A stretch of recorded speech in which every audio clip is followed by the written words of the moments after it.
ভাই একটু ফোন দেন। ফোন দেখবেন? আচ্ছা দেখেন। এই যে নেন। ভাই দাম কত? হ্যাঁ ভাই 30,000 টাকা। না ভাই এত দাম, তাহলে কম দামে দেন।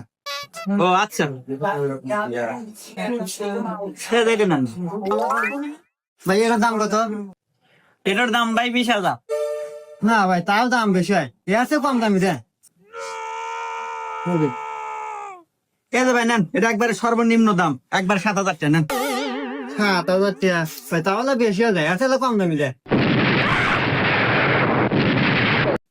এই যে নেন, এটা নেন, একবার 1200 টাকা দাম। এই তো ভাই হয়েছে 1200 টাকা, এইটি নিবো ভাই। আচ্ছা ভাই একটা কথা কন তো, এই ফোন আপনি কার জন্য নিতেছেন, কাক দিবেন? আর কোয়েন না ভাই, এই যুগের মেয়ে সব বুঝুন না, ডিজিটাল মেয়ে সালপাত নতুন একটু বিয়ে হচ্ছি, আর এই আবার টিকটক করে বুঝছেন, তো বাসায় ওয়াইফাই আছে, ওয়াইফাই লাইন লাগায়া টিকটক বানাবো।